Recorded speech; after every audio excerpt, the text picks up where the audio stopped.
নমস্কাৰ। প্ৰথমতে আমি সকলো অসমবাসী তথা ভাৰতবাসীক আমি শ্ৰদ্ধা আৰু শুভেচ্ছা যাচিছোঁ যে আমাৰ দীৰ্ঘ বিৰতি আৰু দীৰ্ঘ সংগ্ৰামৰ মূৰত আমাৰ অবিভক্ত শিৱসাগৰে এখন বিশ্ব ঐতিহ্য পালে আৰু সেই বিশ্ব ঐতিহ্য হৈছে উত্তৰ পূৰ্বাঞ্চলৰ প্ৰথম আৰু সদ্যহতে ভাৰতৰ প্ৰধানমন্ত্ৰী নৰেন্দ্ৰ মোদী ডাঙৰীয়াই 2019 চনত ঘোষণা কৰিছিলে আমাৰ সৰ্বভাৰতত 5খন আইকনিক চিটি। তাৰে 5খন আইকনিক চিটিৰ ভিতৰত আমাৰ শিৱসাগৰখন পৰিছে উত্তৰ পূৰ্বাঞ্চলত ভিতৰত আমাৰ প্ৰথম।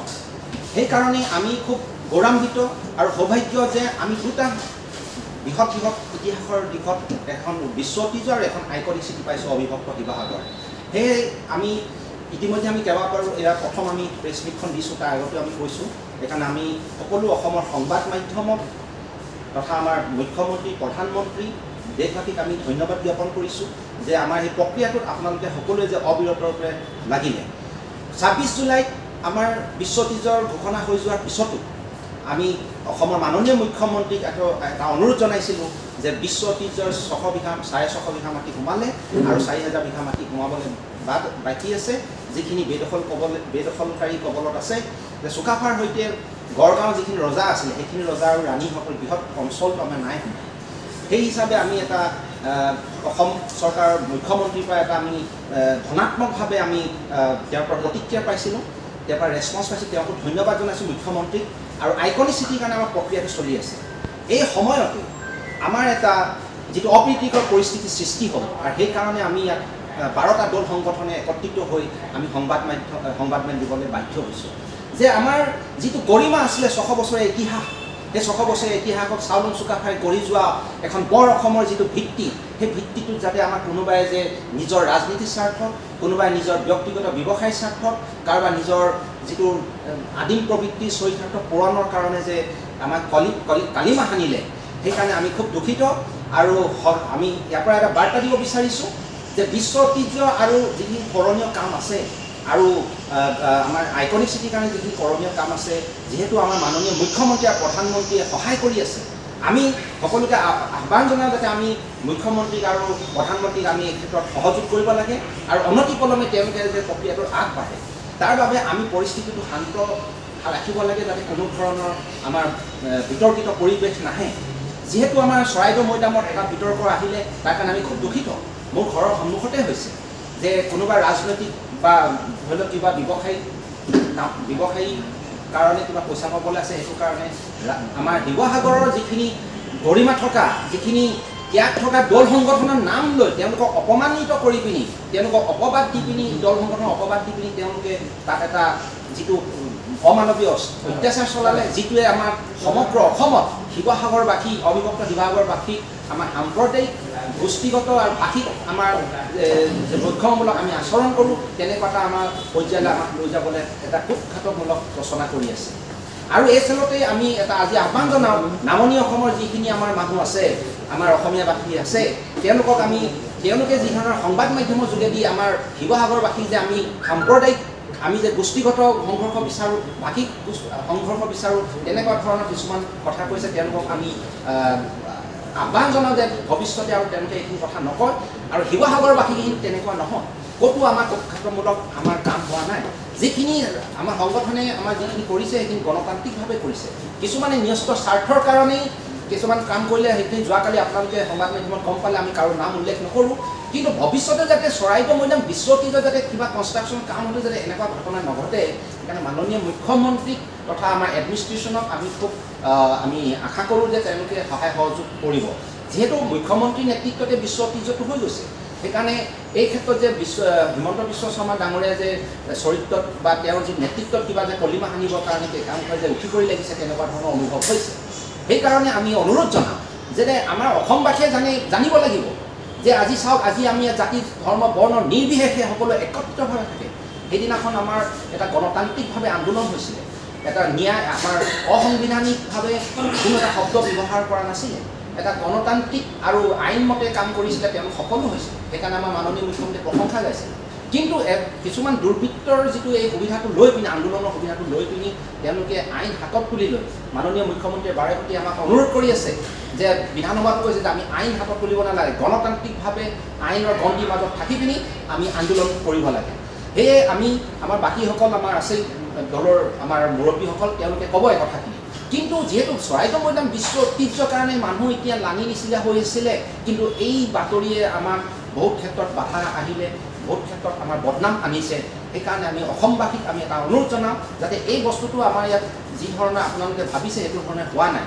শিৱসাগৰ শান্তপ্ৰিয়, অবিভক্ত শিৱসাগৰ শান্তপ্ৰিয়, উজনি অসম শান্তপ্ৰিয়, কোনো উজনি অসমত কোনো পক্ষমূলক হেৰি নাই। যদি আমাৰ কোনোবা যদি বিদেশী আহে সি যিয়ে নহওক, সি বাংলাদেশীয়ে হওক, ভূটানীয়ে হওক, নেপালীয়ে হওক, চাইনিজে হওক, আপোনাৰ পাকিস্তানীয়ে হওক, শ্ৰীলংকাই হওক, তেওঁলোকক আমি আইনৰ গণ্ডিত আনি পিনি আমি তেওঁলোকক আমি বহিষ্কাৰ কৰিব লাগে। আৰু সেইটো আইনে আমি মুখ্যমন্ত্ৰীক আমি অনুৰোধ জনাইছোঁ যাতে তেওঁ সেইটো ব্যৱস্থা ল'ব। আৰু আমাৰ বাকীসকল এইখিনি কথা ক'ব যে আমি এইটোৱে মেছেজ দিব বিচাৰিছোঁ যে আপোনালোকৰ যিখিনি সংবাদ মাধ্যমসকলেও দেখি আছে, দিনে ৰাতিয়ে কষ্ট কৰি আছে আপোনাৰ সাংবাদিকসকল, আপোনালোকে দেখি আছে যে আমাৰ পৰিৱেশ এত শান্ত, ইয়াত কোনেও আমাৰ কোনো উৎঘাটমূলক আমাৰ কাম নাই হোৱা, সকলোৱে নিজৰভাৱে মিলা প্ৰীতি হৈছে। আজিও বহুতৰ এটা কথা নামনি অসমৰ মানুহখিনি মই স্পষ্ট কৰিব বিচাৰোঁ, বৰাক ভেলী মানুহখিনি স্পষ্ট কৰিব বিচাৰোঁ, আপোনালোকে যি ধৰণৰ অপবাদ দি আছে সেইধৰণে ইয়াত নাই হোৱা। দুই এটা মানুহে কৈ আছে সংবাদ মাধ্যম ছ'চিয়েল মিডিয়াৰ যোগেদি, কিন্তু ইয়াত আমাৰ কোনেও তেনে কুটঘাতমূলক কাম কৰা নাই, কোনেও অত্যাচাৰ কৰা নাই। এটাই ঘটনা ঘটিছিলে যিটো মাননীয় মুখ্যমন্ত্ৰীয়ে সেইটো বিচাৰ কৰিব, আইনে সেইটো বিচাৰ ল'ব। সেইকাৰণে আপোনালোককো অনুৰোধ জনাওঁ যে আপোনালোকে এনেকুৱা ধৰণৰ উজনি অসমক অপবাদ নিদিব, যে আমাৰ যিখিনি আমাৰ সাহিত্য সংস্কৃতি ঐতিহাসিকভাৱে আমাৰ যিটো গৰিমা আছে, আমি সেই গৰিমাত আমি স্বাভিমানেৰে আমি জীয়াই আছোঁ, আৰু সেই স্বাভিমানক যাতে কোনো আঘাত নেহানে তাৰ কাৰণে আমি আজি এইটো বাৰ্তা দিব বিচাৰিছোঁ। ধন্যবাদ। আমাৰ মাজত আছে আমাৰ বৰ্তমান সময়ত চাৰিওফালে উত্তপ্ত এটা পৰিস্থিতি হৈ আছে যদিও আমি প্ৰথমতেই অবিভক্ত শিৱসাগৰ জিলাত চৰাইদেউ ঐতিহ্য ক্ষেত্ৰ পোৱাৰ ক্ষেত্ৰত ভাৰত চৰকাৰ আৰু অসম চৰকাৰৰ ভূমিকাক আমি আদৰণি জনাইছোঁ। আৰু আমি ভাবিছোঁ যে সঁচা অৰ্থত চৰাইদেউ বিশ্ব ঐতিহ্য ক্ষেত্ৰৰ কামবোৰ সুন্দৰভাৱে পৰিচালিত হওক, তাত কাষত যাতে ওচৰে পাজৰে বিভিন্ন কনষ্ট্ৰাকশ্যন কৰি তাৰ পৰিৱেশ বিনষ্ট নকৰে, তাৰ কাৰণেও মুখ্যমন্ত্ৰী ডাঙৰীয়াই বিশেষভাৱে চকু দিয়ক। সঁচা অৰ্থত বিশ্ব ঐতিহ্য ক্ষেত্ৰ গঢ়ি উঠক। আৰু উজনি অসমত যদি কালিলৈ পৰিৱেশ উত্তপ্ত হয়, তেতিয়া কালিলৈ বিশ্ব ঐতিহ্য চাবলৈ ইয়ালৈ মানুহ আহিব জানো? এনেধৰণৰ বেয়া পৰিৱেশ যাতে নহয়, তাৰ কাৰণে উজনি নামনি সকলো জাতি জনগোষ্ঠী এটা সুস্থিৰ পৰিৱেশ গঢ়ি তুলিবৰ কাৰণে, এটা শান্তিৰ বাতাবৰণ গঢ়ি তুলিবৰ কাৰণে আমি আন্তৰিকভাৱে সকলোকে আহ্বান জনাইছোঁ। সিদিনা শিৱসাগৰত এটা ৰাষ্ট্ৰীয় খেলুৱৈ এগৰাকীৰ ওপৰত যি অত্যাচাৰ হ'ল তাৰ ওপৰত এটা আন্দোলন হ'ল। সিদিনা ঢিঙতো এনেধৰণৰ এটা যি নাৰীৰ ওপৰত অত্যাচাৰৰ যি ঘটনা হ'ল, তাৰ ওপৰত আজি বিধানসভাৰ উত্তপ্ত পৰিস্থিতি হৈছে। তাৰ পিছতেই এনেকুৱা এটা বিষয় আহি পৰিছে, উজনি নামনি মিয়া কোন, অসমীয়া কোন, এনেধৰণৰ গোটেই কথাবিলাকে এটা বেমেজালি সৃষ্টি কৰিছে। বিধানসভাত আজি উত্তপ্ত পৰিস্থিতিৰ সৃষ্টি হৈছে। আমি চৰকাৰক অনুৰোধ জনাওঁ আৰু বিধানসভাত থকা বিধায়কসকলকো অনুৰোধ জনাওঁ, আপোনালোকে যি খিলঞ্জীয়াৰ কথা কৈ আছে, খিলঞ্জীয়াৰ এটা শুদ্ধ আৰু সত্য যুক্তি সহকাৰে তাক এটা সিদ্ধান্ত দিয়ক। এইটোৱেই খিলঞ্জীয়াৰ সংজ্ঞা, যিটো সংজ্ঞালৈ পাছত আৰু কোনো ওজৰ আপত্তি নাহে, তেনেকুৱা ধৰণে এটা ব্যৱস্থা ল'বৰ কাৰণে আমি আপোনালোকৰ মাধ্যমৰ যোগেদি তেখেতসকললৈ আহ্বান জনাইছোঁ। তৃতীয়তে আৰু এটা কথা সততে ওলাই থাকে, জাতি মাটি ভেটি এই তিনিটাক ৰক্ষা কৰা এইখন খিলঞ্জীয়াক ভাল পোৱা চৰকাৰ। আমি তেওঁলোকক সঁচা অৰ্থত তেখেতসকলে কাম কৰক, আমি ধন্যবাদ জনাম। সঁচা অৰ্থত যদি জাতি মাটি ভেটি এই গোটেই কথাবোৰ যদি ৰক্ষা কৰিব লাগে, কনষ্টিটিউশ্যনেল ছেফগাৰ্ড দিয়ক, মানে সাংবিধানিক সুৰক্ষা প্ৰদান কৰি সঁচা অৰ্থত আমাৰ ভূমি, আমাৰ মাটি, আমাৰ সম্পদ এই গোটেইবোৰ ৰক্ষা কৰাৰ ক্ষেত্ৰত চৰকাৰখনে আগভাগ লওক। বিধানসভাত বিধায়কসকলে বিধান প্ৰস্তুত কৰিব পাৰে, এইসকলে এই সকলোৱে লগ লাগি সাংবিধানিক ৰক্ষা কবচ দি জাতিটো বচোৱাৰ কাৰণে ব্যৱস্থা ল'বৰ কাৰণে আমি সদৌ অসম আহোমৰ শিৱসাগৰ জিলাৰ সভাপতি হিচাপে আপোনালোকলৈ আপোনালোক সকলো সদৌতিলৈকে এই বাৰ্তা প্ৰেৰণ কৰিব বিচাৰিছোঁ। অসমত শান্তি বিৰাজ কৰক, অশান্তিৰ অসম আমি নিবিচাৰোঁ। আমি সাংবিধানিক নীতি নিয়ম মানি চলা মানুহ, গতিকে সংবিধানৰ জৰিয়তে সাংবিধানিক নীতি নিয়মৰ মাজেদি সংবিধানৰ গণ্ডিত থাকি সকলো ব্যৱস্থা কৰি আগবাঢ়ি যাবৰ কাৰণে আমি বিনম্ৰভাৱে আহ্বান জনাইছোঁ। নমস্কাৰ সাংবাদিক বন্ধুসকল, ইতিমধ্যে আমাৰ ডক্টৰ জাকিৰ আলম আৰু জয়ন্ত ৰাজখোৱা ডাঙৰে কেইবাটাও কথা আপোনালোকৰ অৱগত কৰিছে। আমি সকলোৱে জানো যে শিৱসাগৰ উজনি অসমৰ প্ৰাণকেন্দ্ৰ বা সমগ্ৰ অসমৰে প্ৰাণকেন্দ্ৰ হৈছে শিৱসাগৰ। অবিভক্ত শিৱসাগৰ হৈছে সম্প্ৰীতি আৰু সমন্বয়ৰ পীঠস্থান। ইয়াত স্বৰ্গদেউ চুকাফাৰ পূৰ্বৰে পৰা যিসকল জাতি জনগোষ্ঠী আছিলে, চুকাফা অহাৰ পিছত এটা বেলেগ এটা পৰিৱেশলৈ গতি কৰিলে, য'ত আমি অসমীয়া জাতি হিচাপে এটা বৃহত্তৰ এটা গৌৰৱ সূৰ্যবীৰ্য থকা এটা জাতি হিচাপে আমি পৰিগণিত হ'লোঁ, য'ত আদাম পীৰ চাহেবৰ ইয়াত পদধূলা আছে, তেখেতৰ প্ৰতীক চিহ্ন আছে, য'ত মহাপুৰুষ শংকৰদেৱ মাধৱদেৱ এই সকলো মহান পুৰুষসকলৰ আমাৰ যি আশীৰ্বাদ আছে। গতিকে আমি ক'ব বিচাৰোঁ যে শিৱসাগৰ হৈছে আমাৰ সম্প্ৰীতি আৰু সমন্বয়ৰ পীঠস্থান। আৰু এই সম্প্ৰীতি আৰু সমন্বয়ৰ পীঠস্থান ইতিমধ্যে এটা বেলেগ ধৰণৰ এটা অৱস্থালৈ গৈছে। আপোনালোকে জানে যে আজি কেইদিনমানৰ আগত চৰাইদেউৰ যি ঐতিহ্য, এই ঐতিহ্যক বিশ্ব ঐতিহ্য ক্ষেত্ৰলৈ ৰূপান্তৰিত হৈছে। তাৰ কাৰণে আমি আমাৰ মাননীয় অসমৰ মুখ্যমন্ত্ৰী ডক্টৰ হিমন্ত বিশ্ব শৰ্মা আৰু ভাৰতৰ প্ৰধানমন্ত্ৰী আমি নৰেন্দ্ৰ মোদী ডাঙৰীয়াক আমি কৃতজ্ঞতা আৰু ধন্যবাদ জনাইছোঁ। আৰু অসমবাসীক তথা ভাৰতবাসীক আমি ধন্যবাদ আৰু কৃতজ্ঞতা জনাইছোঁ। আৰু উজনি অসমত এনে এটা ডাঙৰ বৃহৎ বিশ্বৰ দৰে এটা সমগ্ৰ পৃথিৱীয়ে চিনি পোৱাকৈ আমাক তেখেতলোকে উদ্ভাসিত কৰিছে। এইটো আমাৰ কাৰণে অতি গৌৰৱৰ কথা। আৰু এই এনে এটা সময়ো ধিঙৰ এটা ঘটনাক লৈ পেলাই উজনি অসমত কিছু অপ্ৰীতিকৰ পৰিস্থিতিৰ সৃষ্টি হৈছে, যে কোনো বেপাৰী আহিব নোৱাৰিব, কোনো বেপাৰী ইয়াৰ পৰা যাব নোৱাৰিব ইত্যাদি তেনেধৰণৰ কিছুমান কথা আহি পৰিছে। আমি প্ৰকৃততে যিটো প্ৰকৃত গণতান্ত্ৰিক আন্দোলনক সদায় সমৰ্থন কৰি আহিছোঁ। আমি নিজেও গণতান্ত্ৰিক আন্দোলন কৰিছোঁ, কিন্তু আমাৰ যিটো সমন্বয় আৰু সম্প্ৰীতিত, আমাৰ যিটো ভাতৃত্ববোধ, আমাৰ যিটো আদৰ সন্মানত আঘাত প্ৰকাশ শুনাকৈ আচলতে আমি তেনে কোনো কাম কৰা নাই। কাৰণ আমি ভাবোঁ যে এতিয়াও আমি অনুৰোধ জনাম, যিসকল আমাৰ গণতান্ত্ৰিক লোক আছে, তেখেতলোক সমাজ সচেতন ব্যক্তি আছে বা দল সংগঠন আছে, যে কোনো ধৰণৰ যাতে অপ্ৰীতিকৰ পৰিস্থিতি নহয় তাৰ প্ৰতি নজৰ ৰাখিব, তাৰ প্ৰতি লক্ষ্য ৰাখিব। আৰু লগতে আমাৰ যিটো সমন্বয় আৰু সম্প্ৰীতি, এইটো কথা আচলতে মূল লক্ষ্য হিচাপে লৈ তাত যাতে আঘাত নাহানে, আঘাত নহনাকৈ আমি কিবা কাম কৰিব পাৰোঁ নেকি, চৰকাৰৰ সহযোগিতা লৈ, প্ৰশাসনৰ সহযোগিতা লৈ। বিভিন্ন ধৰণৰ অপ্ৰীতিকৰ কেতিয়াবা কিবা পৰিস্থিতি হ'ব পাৰে, এশটাৰ ভিতৰত এটা কিবা গণ্ডগোল হ'ব পাৰে। কোনো ব্যক্তিক লৈ, কোনো সম্প্ৰদায়ক লৈ ব্যক্তিয়ে কৰা এটা ভুলৰ বাবে কোনো সম্প্ৰদায়ক আক্ৰমণ কৰাটো উচিত বুলি মই নাভাবোঁ। কোনোবা এজন ব্যক্তিয়ে কৰা, ভাষিক ব্যক্তিয়ে কৰা এজনক লোক কেন্দ্ৰ কৰি গোটেই ভাষা গোষ্ঠীটোক আমি অপমান কৰিব নোৱাৰোঁ, বা তেওঁলোকক আমি আচলতে অপমান কৰাটো আমাৰ কাৰণে আমাৰ যিটো মানৱীয় চৰিত্ৰ, সেইটো মানৱীয় চৰিত্ৰ নহয় বুলি মই ভাবোঁ। আৰু লগতে আমি কোনো ব্যক্তিয়ে হওক বা যিকোনো ব্যক্তি, যি ঠাইৰে ব্যক্তি নহওক, সকলোৰে পৃথিৱীত থাকিব পৰা, দেশত থাকিব পৰা অধিকাৰ আছে। নিজৰ ব্যৱসায় বাণিজ্য, চাকৰি কৰিব পৰা, নিজৰ কৰ্ম কৰাৰ অধিকাৰ আছে। গতিকে এই অধিকাৰবিলাকত আচলতে আমি হাত দিয়াটো ভুল হ'ব, কাৰণ তাত আমি তেওঁলোকৰ ব্যক্তি স্বাধীনতাক আমি খৰ্ব কৰা হ'ব, আৰু ইজনে সিজনক আমি প্ৰকৃত ব্যক্তি স্বাধীনতাটো আচলতে খৰ্ব কৰাৰ আমাৰ অধিকাৰ নাই।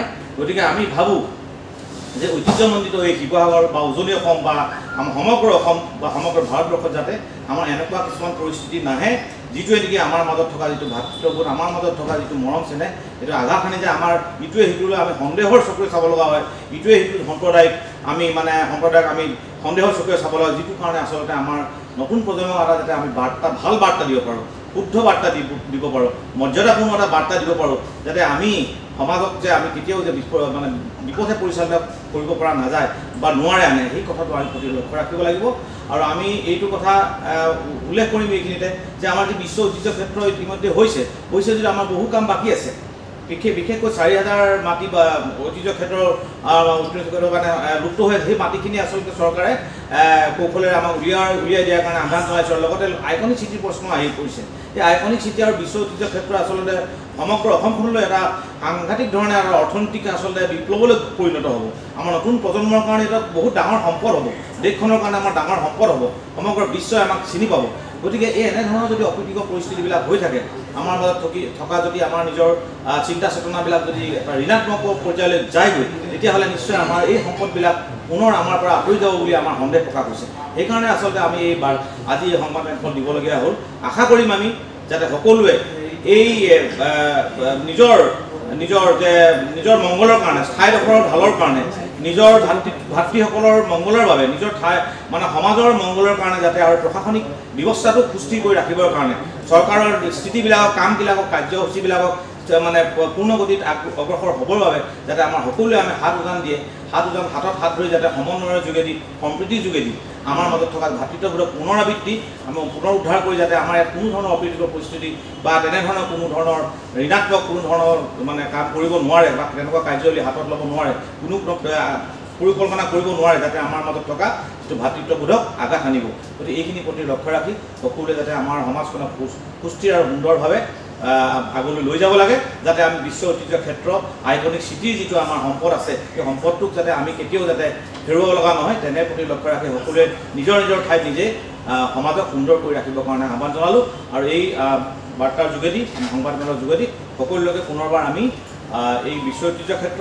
আৰু আইকনিক চিটি আৰু সম্প্ৰীতি আৰু সমন্বয় এই কেইটা কথাত গুৰুত্ব দি সকলোৱে নিজক সুৰক্ষিত কৰিব ৰাখিব বুলি আমি আহ্বান জনাওঁ। মই এটা কথাই ক'ব খুজিছোঁ যে এখন গণতান্ত্ৰিক দেশত শান্তিপূৰ্ণ, শৃংখলাবদ্ধ গণতান্ত্ৰিক আন্দোলন কৰাত কাৰোৱে কোনেও বাধা কৰিব নোৱাৰে। ভাৰতীয় সংবিধানৰ 12 নম্বৰ অনুচ্ছেদৰ পৰা 25 নম্বৰ অনুচ্ছেদলৈকে এইখিনি আমাৰ মৌলিক অধিকাৰ আৰু সংবিধানৰ 51 ক অনুচ্ছেদত আছে আমাৰ কৰ্তব্য আৰু দায়িত্ব। এইখিনি আমি যদি মৌলিক অধিকাৰৰ ভিতৰত ধৰি লওঁ, তেতিয়াহ'লে আমি ক'ব লাগিব যে everybody has a right to do anything in this Democratic country without any harassment to the others. কোনো মানুহক আমি কোনো ক্ষেত্ৰতে অন্যায় নকৰি, বৈষম্যমূলক আচৰণ নকৰি, আমি 3টা শব্দৰ কথা সদায় কৈ থাকোঁ, জাতি, মাটি আৰু ভেটি। এইকেইটা আমাৰ ৰক্ষা হ'বই লাগিব। আমাৰ স্বাধীনতা সেইকেইটাৰ ওপৰতহে আছে, জাতিত আছে, মাটিত আছে, ভেটিত আছে। গতিকে আমি তাক সুৰক্ষিত কৰাটো আমাৰ কৰ্তব্য। কিন্তু কৰ্তব্য কৰিবলৈ যাওঁতে, আমাৰ অধিকাৰ সাব্যস্ত কৰিবলৈ যাওঁতে আমি সংবিধানৰ 51 ক অনুচ্ছেদক আমি মানি চলিব লাগিব। অৰ্থাৎ তাত যি 10টা কথা আছে, সেই 10টা কথাক আমি কোনো কাৰণতে তাৰ এটা শব্দৰ এটা কথাও আমি বাহিৰলৈ গৈ কাৰ্য কৰিব নোৱাৰোঁ। অৰ্থাৎ আমি সংবিধানৰ গণ্ডিৰ ভিতৰত থাকি শান্তিপূৰ্ণ অহিংসক গণতান্ত্ৰিক আন্দোলন কৰাত আমাৰ কোনো বাধা নাই। আজি বাতাবৰণ চলি আছে, শিৱসাগৰত উত্তপ্ত পৰিস্থিতি এটা হৈ আছে, আমি কাগজ পত্ৰ পাই আছোঁ। ই আমাক অত্যন্ত দুখ দিছে। আমি কি কৰিছোঁ আচলতে? আমি আৱেগিকভাৱে অত্যন্ত জুৰুলা হৈ আমি নকৰিবলগীয়া কামত হাত দিছোঁ নেকি? এই প্ৰশ্ন আমাৰ মাজত আহিছে। ই আমাক হানি কৰিব নিশ্চয়। আমি ভালকৈ জানো, আমি যদি আইনৰ গণ্ডিৰ বাহিৰলৈ যাওঁ, আমাক প্ৰশাসনে হেঁচা মাৰি ধৰিব আৰু ধৰাটো নিয়ম হ'ব, গণতান্ত্ৰিক নিয়ম, দেশৰ আইনৰ নিয়ম। গতিকে আমি আইনৰ গণ্ডিৰ ভিতৰত থাকি যিমান গণতান্ত্ৰিক আন্দোলন সকলো প্ৰকাৰে আমি চলাবলৈ মানে উদ্যত হ'ব পাৰোঁ। কিন্তু আমি এটা কথা চাব লাগিব যে গণতান্ত্ৰিক গণ্ডিৰ ভিতৰত, আইনৰ বাহিৰত আমি কোনো কামেই আইন হাতত লৈ কৰিব নোৱাৰোঁ। ই আমাৰ সংবিধান বহিৰ্ভূত কাৰ্যসূচী। সেইকাৰণেই আমি গণতান্ত্ৰিক দেশ এখনত গণতান্ত্ৰিকভাৱে আমি জীয়াই থাকিবলৈ হ'লে আমি নিজৰ জাতি, মাটি, ভেটিৰ কথা চিন্তা কৰি গণতান্ত্ৰিকভাৱে, অহিংসভাৱে, শৃংখলাবদ্ধভাৱে আমি আমাৰ আন্দোলন, আমাৰ কাৰ্যসূচী আমি চলাই নিবলৈ দায়বদ্ধ। আমি শিৱসাগৰবাসী হিচাপে, বিশেষকৈ সাংস্কৃতিক নগৰী হিচাপে, শৈক্ষিক নগৰী হিচাপে আৰু আধুনিক নগৰী হিচাপে আমি য'ত আইকনিক চিটি হ'বলৈ গৈ আছে, আমাৰ পূৰ্বপুৰুষসকলে শিৱসাগৰ যি মৰ্যাদা দিছে, অসমে যিটো গোটেই অসমখন শিৱসাগৰৰ পৰাই চলি থকা যেন এটা সময়ত অনুভৱ হৈছিল যে শিৱসাগৰ শৈক্ষিক দিশত হওক, ৰাজনৈতিক দিশত হওক সামাজিক দিশত হওক সকলো ক্ষেত্ৰতে সমানে আগবঢ়া আছে। আজিও আমি ভাবোঁ যে আমাৰ গুৰুজনাই যি ধৰ্ম পালন কৰিলে, গুৰুজনাই যি আমাক আদৰ্শ দিলে, তাৰ লগতে আজান কবিৰ চাহেবেও আমাক যি সম্প্ৰীতিৰ আদৰ্শ দিলে, এই আদৰ্শ আমি মানি চলাটো আমি বৰ শান্তিৰে বাস কৰা যেন অনুভৱ হয়। এই আদৰ্শত আমাৰ বিশৃংখল ঘটা নাই। আমি জানিছোঁ যে অসমতো এতিয়া আজি আন্দোলন চলিছে, হয়তো আন্দোলন কৰাৰ অধিকাৰটো সকলোৰে আছে, কিন্তু ন্যায়সংগতভাৱে আমি সংবিধান মানি চলি আন্দোলন কৰাত আমাৰ কোনো আপত্তি নাই। কিন্তু আমি ভাবোঁ যে এই বিষয়বস্তু যে শিৱসাগৰ গৌৰৱ বা উজনি অসমৰ গৌৰৱ ম্লান নহয়, সেই কথাটোতে